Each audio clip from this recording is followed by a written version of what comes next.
Okay get lost, नाही करणार. ऐक ना, SOS मधून तुला जेव्हा काढून टाकलं होतं अनुजाने, तेव्हा तो आमच्या सगळ्यांच्या मुवमेंट्स ट्रॅक केले होते, बरोबर? बीबी माझं ते सेफ्टी नेट होतं. अनुजाच्या पण केलं होतं? हो केल्या होत्या. का? बघ, तुला SOS मधून काढल्यानंतर अनुजा कुठे कुठे गेली, कुणाला कुणाला भेटली, कुणाकुणाकडे गेली, आणि स्पेशली जेव्हा मगर गेला तेव्हा अनुजा कुठे होती हे मला सांगू शकशील? बीबी तुला काय म्हणायचंय? मला काहीच म्हणायचं नाही. मी कुठे काय म्हणतोय? मी म्हणतोय मला फक्त त्याचा रिपोर्ट हवाय. किती दिवसात तो मिळेल? 4 दिवस लागतील. 3-4 दिवस? अरे ते सगळ्या फाईल्स डिलीट केल्यात, सो रिट्रीव्ह करायला तेवढा वेळ लागेल, पण जमेल. म्हटलं अरे गाढवाचे पाय तरी. चालेल. जा.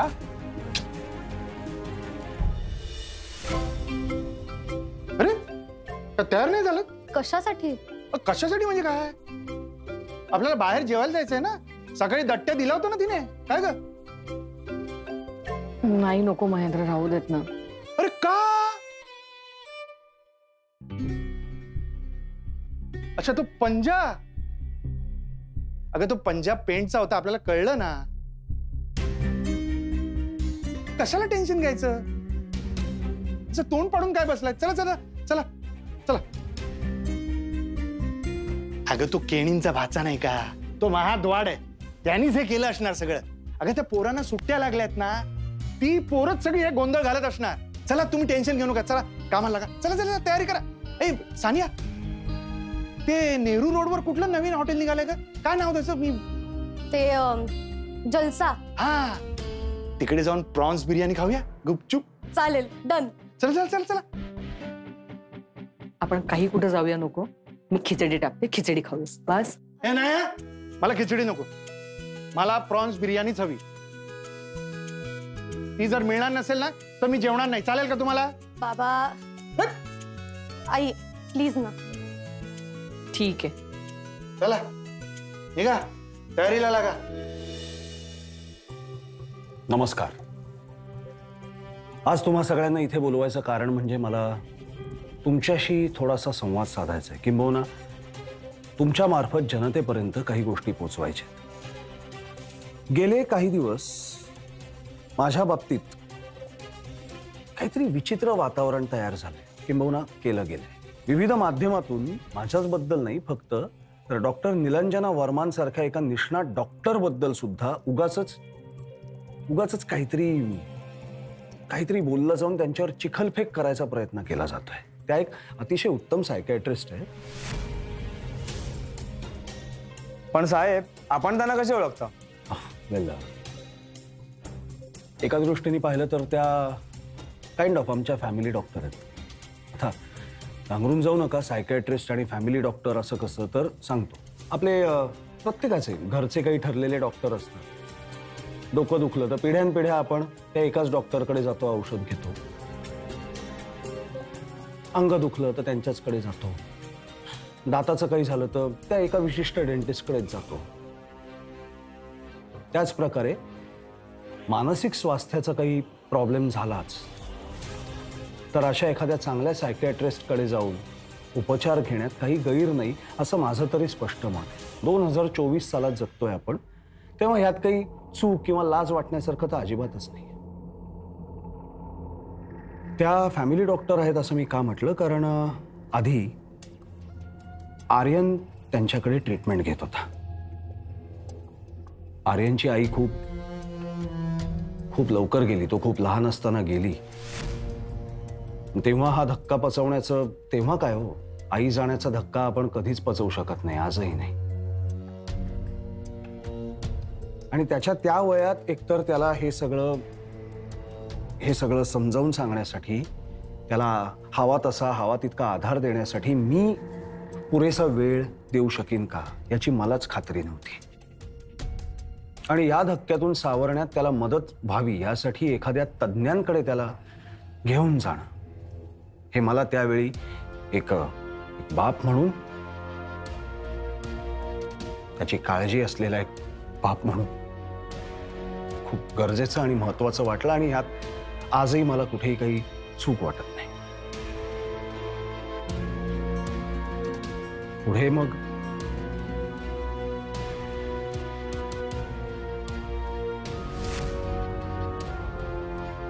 माफ कर.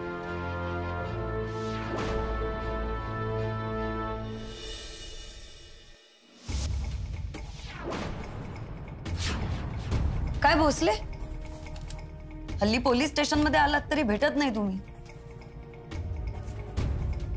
काम. तुझी मानलेली बहीण आली होती. हा शो भेटली मला. अच्छा, तिला भेटायला वेळ होता का तुला? अजूनही नाराज आहे ती माझ्यावर. म्हणजे सोड ना तिचं, कुठं मनावर घेतेस तू? बाळ आहे ते. घर घ्यायला लागले म्हणजे काय मोठी झाली का? छोट्या मोठ्या गोष्टीवरून फुगून बसते. तिचं काय तू पण लोड घेते, काय कळत नाही. काय बोलणं काय झालं तुमचं? काय होणार, विडी काढीचं बोलणं, चहा पाण्याचं बोलणं, अजून काय. तू आणि विडी काढी. ती विडी काढी, मी चहा. कोर्टाच्या हिअरिंग बद्दल काही बोलणं झालं का? नाही, काहीच नाही. कमाल आहे. तुझ्या भावाच्या आयुष्यात एवढी महत्वाची गोष्ट घडली आणि त्याबद्दल काहीच बोलली नाही ती तुला. हो ना यार, एवढं सगळं चाललं त्याबद्दल काहीच नाही बोलली. मला म्हणते की नवीन बॉयफ्रेंड गटावलाय, कुरळ्या केसांचा, गोरा. कौतुकच आहे, म्हणजे विशेष आहे ती पोरगी ना.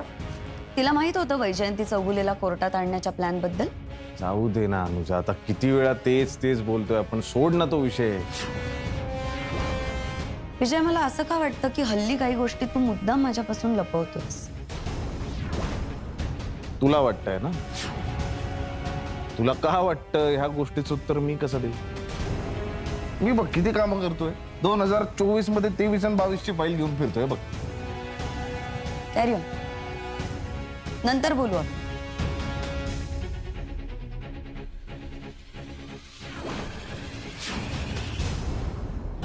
पुढे मग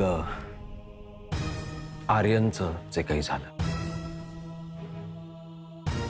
त्या धक्क्यातून सावरणं मला खूप अवघड होतं. आजही आहे, आजही शक्य नाहीच झालंय ते. आणि मग म्हणून मी स्वतः डॉक्टर नीलांजना वर्मांकडे ट्रीटमेंट घ्यायला लागलो. आता हे जे फुटेज व्हायरल केलं गेलंय, त्यामध्ये काय दिसतंय ते तुम्हालाही माहिती आहे, मलाही माहिती. पण तुम्हाला हेही माहिती आहे की या माझ्या घराबाहेर किंवा घरात विविध क्षेत्रातल्या अनेक मान्यवरांचं सतत येणं जाणं असतं. जनतेतले अनेक लोक त्यांचे प्रश्न घेऊन माझ्याकडे येत जात असतात. इथे बाहेर बऱ्यापैकी घोळका असतो सतत. तुम्ही पाहिलंय अनेकदा. तर माझ्या ट्रीटमेंटसाठी येणाऱ्या डॉक्टरला ह्या सगळ्या घोळक्यातनं यावं लागून नये म्हणून डॉक्टर नीलांजना वर्मा यांच्यासाठी माझ्याच घराच्या मागे असलेल्या प्रायव्हेट एंट्रन्समधून येण्या जाण्याची व्यवस्था आम्ही केली होती. आता कोणीतरी ते फुटेज मिळवून त्याची मानसिक विकृती वापरून या सगळ्यातनं एक वेगळाच अर्थ काढण्याचा प्रयत्न करण्याची एक घाणेरडी वृत्ती आपल्याला पुन्हा दाखवून दिली आहे. आणि हे असलं आउट ऑफ कॉन्टेक्स्ट काहीतरी फुटेज मिळवून त्यात स्वतःचे हे मूर्ख हेतू घालून हे तुमच्या समोर आणि जनतेसमोर आणायचा प्रयत्न चालू आहे त्यांचा. पण सर, तुम्ही जेव्हा यात्रेहून परत आला होतात तेव्हाही त्या होत्या की? खूप लोक होते, खूप लोक होते. हितचिंतक होते, पत्रकार होते. आणि मी म्हटलं त्या खूप जवळच्या आहेत आमच्या अख्ख्या फॅमिलीशी. ऑलमोस्ट फॅमिली फ्रेंड सारखं नातं आहे आता आमचं. आणि इतक्या मोठ्या यात्रेनंतर म्हणा, इतक्या स्ट्रेनस एखाद्या गोष्टीनंतर परत आल्यानंतर ऑफकोर्स चौकशीसाठी त्या ॲज अ डॉक्टर आणि ॲज अ फ्रेंड आल्या. मग आता त्या कुठे आहेत? खरं सांगू का, मला माहिती नाही. एकतर त्या तशाही खूप बिझी असतात आणि तुम्हाला बहुतेक त्यांची एक आवड माहिती नाही. त्यांना ट्रॅव्हलिंग खूप आवडतं, विशेषतः सोलो ट्रॅव्हलिंग. तर आता विचार करा, नीलांजना वर्मांसारखी एक सेन्सिटिव्ह व्यक्ती जी स्वतः एक उत्तम सायकॅट्रिस्ट आहे, तुमचे आमचे व्याप ऐकून घेते, त्यावर आपल्याला उपाय सुचवते, अशी व्यक्ती तिच्या स्वतःच्या डोक्याला किती व्याप असे साठून राहत असतील, त्यातनं मोकळं होण्यासाठी, शांतता शोधण्यासाठी त्या सोलो ट्रॅव्हलिंग करतात असा माझा अंदाज आहे. आणि असे बरेच सोलो ट्रॅव्हलर जेव्हा बाहेर पडतात फिरायला तेव्हा त्यांना जगाशी संपर्क नको असतो बऱ्याचदा, म्हणून ते फोन वगैरे काही कॅरी करत नाहीत असं मी वाचलं होतं. काही अशा ट्रॅव्हलर्सचे इंटरव्ह्यूज पाहिलेत, त्यातही ते असं म्हणाले होते. सो आत्ता त्या कुठे आहेत मला खरंच माहीत नाही. आणि तसंही आमचं काय असं रोज कॉन्टॅक्ट आहे असं काही नसतं, त्यामुळे त्या परत आल्या की तुम्हीच विचारा त्यांना कुठे गेल्या होत्या. पण मग तुमचं नाव यात आता कोण गवतंय? तुम्हा लोकांना नावं हवीच असतात नाही, कोणावर तरी काहीतरी शेकलं पाहिजे सतत. मला कोणाचंही नाव घ्यायचं नाही. एक नक्की की हे सगळं माझी आणि डॉक्टर वर्मांची बदनामी करण्यासाठी ठरवून केलं जातंय. ती एनजी होती ती बिर्याणी, मला अजिबात आवडली नाही. जाऊ देत ग, बरं होतं हॉटेल. खूप दिवसांनी माणसांना पाहिलं, बरं वाटलं. अगं तेच तर पाहिजे होतं ना आपल्याला.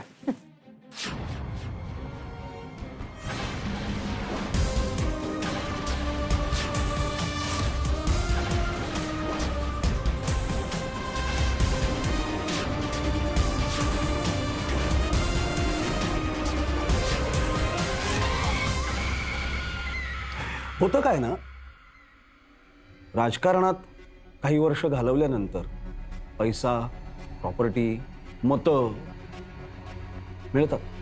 अनेकांना मिळतात, अनेक मार्गांनी मिळवता येतं हे सगळं. पण जनतेचं प्रेम आणि विश्वास या गोष्टी इतक्या सहज मिळत नाहीत. या गोष्टी जनतेमध्ये राहून त्यांचे प्रश्न समजून त्यावर काही उपाय शोधायचे प्रयत्न करून, उपाय शोधून, कष्ट करूनच मिळवता येतात. माझ्या नशिबाने मला ही संधी वारंवार मिळाली आणि मी त्या संधीचं सोनं करायचा प्रामाणिकपणे प्रयत्न केला. त्यामुळे आज ही यात्राही यशस्वीरित्या पार पडली आणि जनतेचं प्रेम आणि विश्वास काही प्रमाणात का होईना मी संपादन करू शकलो. हे माझं भाग्य समजतो मी. आणि ऑफकोर्स कोणाच्या तरी नजरेत हे खुपणारच, खुपत आहेच. आणि मग माझ्यावर चिखलफेक, माझी बदनामी करायची संधी सोडतील का? खरं तर या असल्या हितशत्रूंकडे मी लक्ष देत नाही, माझ्याकडे तेवढा वेळ नसतो. पण आता निलंजना वर्मांचंही नाव यात गोवलं गेलंय म्हणून हे स्पष्टीकरण देण्याची मला गरज भासली. माझ्या बाबतीत म्हणाल तर मी प्रामाणिकपणे माझं काम करत होतो, आजही करतोय आणि यापुढेही तेवढंच करत राहीन. बाकी मला ह्या असल्या लोकांशी काही देणं घेणं नाही. धन्यवाद. काही प्रश्न आमचे काही आम्हाला प्रश्न विचारायचे आहेत. साधम साहेब, काय प्रश्न आहे सर? म्हणजे तुला म्हणायचंय तुझी जी सिनियर आहे अनुजा हवालदार ती जोलाडे? म्हणजे मला असं काय म्हणायचं नाही. अरे म्हण रे, तू कधीपासून घाबरायला लागला? घाबरत नाही मी. विषय असा ना, अनुजा एकदम अपराईट, नो नॉनसेन्स आणि एक पोलीस ऑफिसर आहे.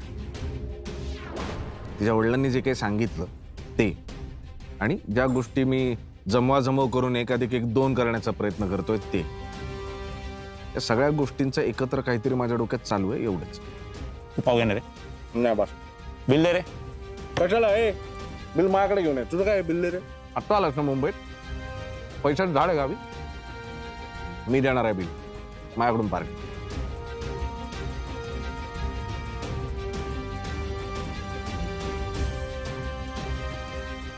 मग आता त्या कुठे आहेत? आत्ता त्या कुठे आहेत मला खरंच माहित नाही. आणि तसंही आमचं काय असं रोज कॉन्टॅक्ट आहे असं काही नसतं, त्यामुळे त्या परत आल्या की तुम्हीच विचारा त्यांना कुठे गेल्या होत्या. हे कधी झालं? वनावर आहे गो दिसतंय रे शाळेला. त्यांच्यासोबत त्यांचा तो दत्तू नसतो का रे? दत्तू, अरे तो त्यांचा सेक्रेटरी पंत. तुला बरंच माहिती पंत बिंत कसं काय? पंत आपला गावाला आहे. तुझ्या गावाला आहे पंत? मग अरे 2 घर सोडून त्याचं घर आहे. भाऊ जाम शायनिंग मारायचा. सुहास साठमचा खास माणूस ना, हा समय सुहास साठम. आधी ना त्याच्या प्रत्येक प्रेस कॉन्फरन्सला ना त्याच्या मागे उभा असायचा. पण आता ना कोणतरी चोमू दिसतोय नॅपकिन घेऊन. पंत गेले काही दिवस दिसत नाही आहे नक्की.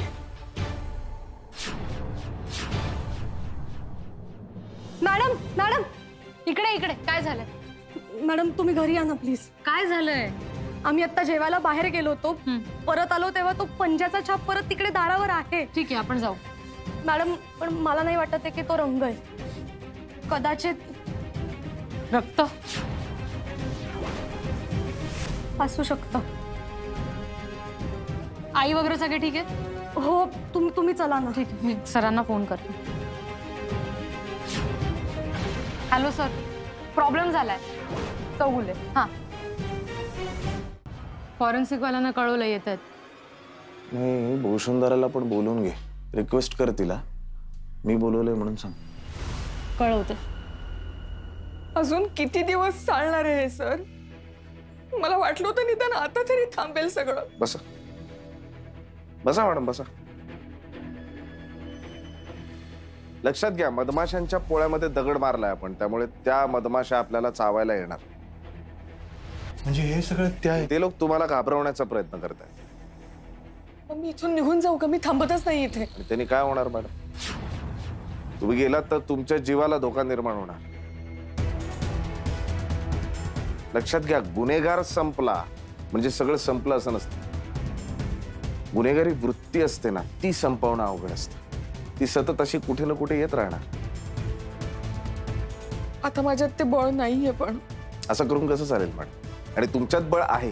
तुम्ही जिथून सुटून आलात, ज्या अवस्थेत तुम्ही सुटून आलात ना, सगळा पुरावा आहे की तुमच्यात बळ आहे आणि ते असलंच पाहिजे. पण सर आता काय करायचं?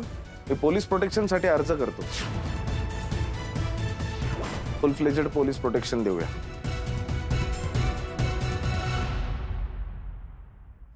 मॅडम एक सांगू का मॅडम, विषय असा आहे ना की जो लढायची हिम्मत करतो त्याला जखमा होतातच. आपण चालायला निघालो की पायात काटे बोचतात, रुततात, पण म्हणून आपण चालायचं थांबवतो का? नाही. फक्त फायदा हा आपल्या पायात घुसलेला एक काटा आहे, तो काढून फेकायचा आणि पुढे जायचं, कारण गुन्ह्याला माफी नाही. लढूया.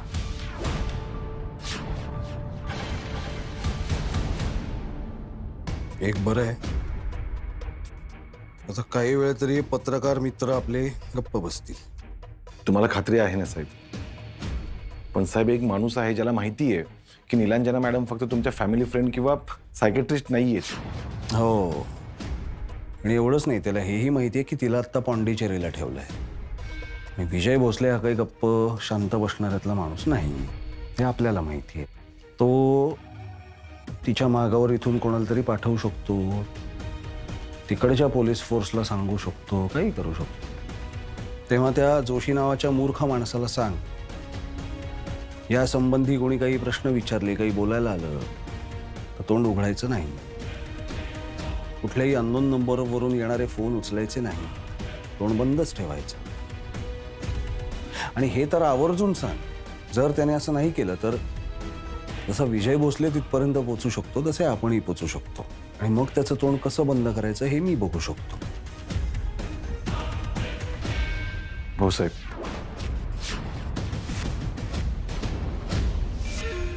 मुंबई नेटवर्कचं सगळं काम झालंय? झालंय की मॅडम. ग्रेट. आता आपण लवकरच मुंबई मार्केटमध्ये एंट्री करणार आणि या कामात आपल्याला एक माणूस मदत करणार. कोण मॅडम? इन्स्पेक्टर विजय भोसले. सही आहे.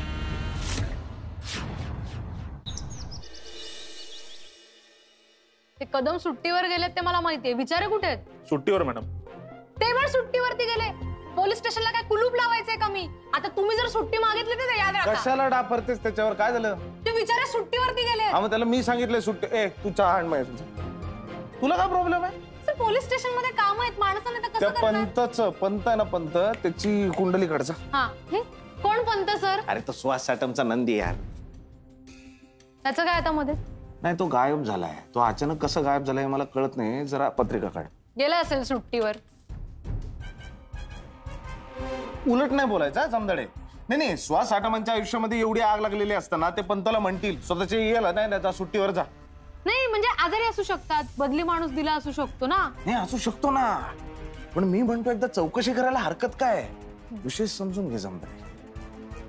जंगलामध्ये रोज ऐकू येणारी कोल्हे कुई जेव्हा अचानक बंद होते ना, त्यावेळी नक्कीच एखादा कोल्हा तरी जखमी असतो. आणि ते जंगलाला एवढी आग लागलेली असताना मग तर डेफिनेटली माहिती काढा.